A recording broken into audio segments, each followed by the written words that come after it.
todas as vezes que a gente pensa em capacidade, capacitação, superação, a gente tem que pensar também em motivação, né?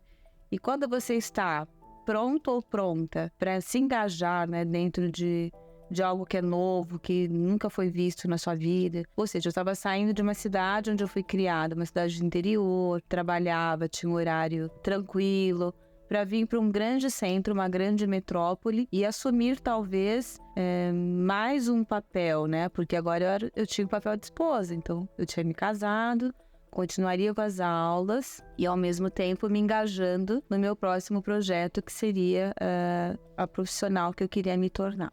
E dentro desse processo, é claro, é óbvio, né, que todos nós, na nossa caminhada, a gente encontra com pessoas aliadas e com pessoas inimigas. Então, graças a Deus, na minha história, eu tenho muito mais aliados, né, para contar do que inimigos. E os inimigos que eu digo seriam as pessoas que talvez não torciam, não acreditavam, duvidavam da capacidade. Imagina que você vai conseguir.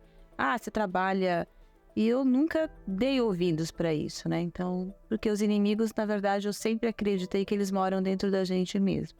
Então, se você não tiver ouvidos para esses inimigos, automaticamente eles acabam se afastando dali. E foi o que aconteceu. Eu mirei, né, rumo ao objetivo. A faculdade, para mim, foi um momento de muito desafio, porque eu tinha que trabalhar para praticamente pagar, né, minha faculdade. Na época, meu marido me ajudou bastante, minha família, né, a família do meu marido também me apoiava muito, com as outras coisas que eu não conseguia dar conta ali, e então por isso que eu consegui estudar. Então eu trabalhava das 7 da manhã às 18, ia para a faculdade às 19h15, chegava às 11, às vezes passava das 11h30 até 1h30 da manhã fazendo os trabalhos para poder entregar no dia seguinte, para eu poder trabalhar no dia seguinte, que era dar aulas. E assim eu fiquei por mais ou menos 4 anos. O último ano de faculdade, eu, né, parei com as aulas, me dediquei só à parte da clínica, porque eu queria fazer especialização clínica. Comecei a fazer terapia com uma psicóloga, que me contratou já para trabalhar com ela depois que eu terminasse a minha especialização. Eu nunca me esqueço, era uma ruazinha ali em São Bernardo, chamava Rua São Savino. E eu fazia a terapia com a Rose na época. Ela falou, você não quer vir trabalhar comigo? Você começa a atender as crianças para mim, porque eu não gosto de pacientes pequenos. Eu atendo os adultos e eu te contrato como minha estagiária. Falei, tá bom. E assim, eu nem estava formada ainda, mas já comecei engajando ali, né, com a minha primeira mentora dentro da atividade, né, que eu escolhi praticar, que era a psicologia. E para mim foram ganhos, assim, imensuráveis. Porque lá eu pude ter contato com pacientes dependentes químicos, que não eram, né, da minha área, e as próprias crianças, e foram, né, aumentando ali a proporcionalidade também de contatos, né, de indicações nas escolas, e foi assim que eu me vi, né, trabalhando já antes de estar formada como estagiária e contratada pela própria psicóloga.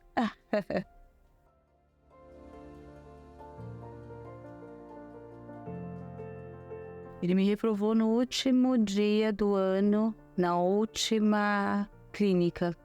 Era psicologia social, nunca me esqueço. E esse dia eu saí para um cliente que eu visitava, para visitar no Taboão, choveu muito. Eu estava super gripada, com febre, e eu tinha a apresentação desse trabalho, junto com o meu grupo de engajamento. Era a última aula do semestre. E eu cheguei às 7h15, o trabalho já havia sido iniciado. Ele não falou nada, deixou eu entrar na sala de aula e apresentei o restante do trabalho. E no final da semana, quando saíram as notas, eu estava lá, retida, porque ele me colocou que eu tinha 2 faltas. Ele não considerou a minha presença me apresentando, eu não podia ter mais que 2 faltas na clínica. Eu já tinha 2, então ele me colocou a 3ª falta. Aí fui falar com o reitor da faculdade, fui falar com coordenação, com todo mundo. Ninguém conseguia, Sandra, não adianta, porque é falta, porque é falta.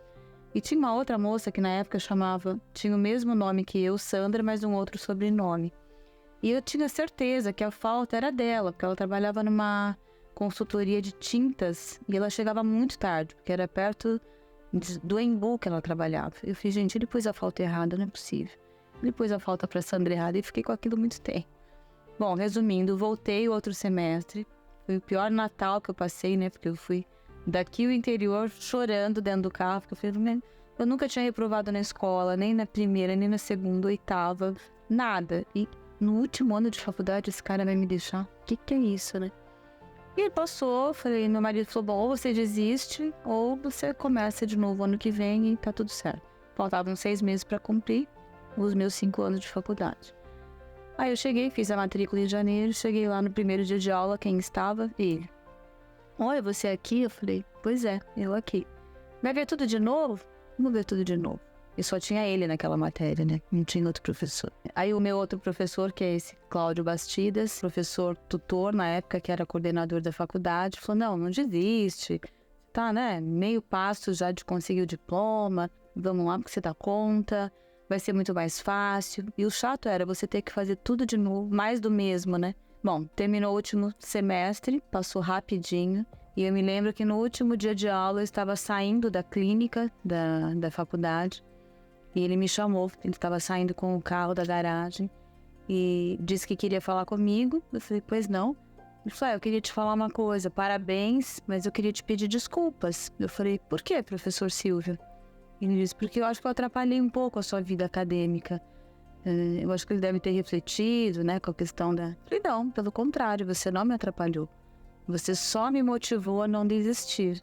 Ele falou assim, eu tenho mais uma coisa para te dizer. De todo o seu grupo, você é uma das que mais irá brilhar na profissão. Parabéns. E eu, muito obrigada. Isso aí. Então foi essa lição que eu tirei, né? De que você não pode desistir dos seus objetivos, nem das suas aspirações por conta dos percalços que às vezes aparecem, né, de situações mesmo, né, não só de pessoas, que a vida coloca aquilo no seu caminho para ver se é aquilo mesmo que você quer. E eu tive certeza naquele momento que eu estava, assim, no caminho certo. Por isso não desisti.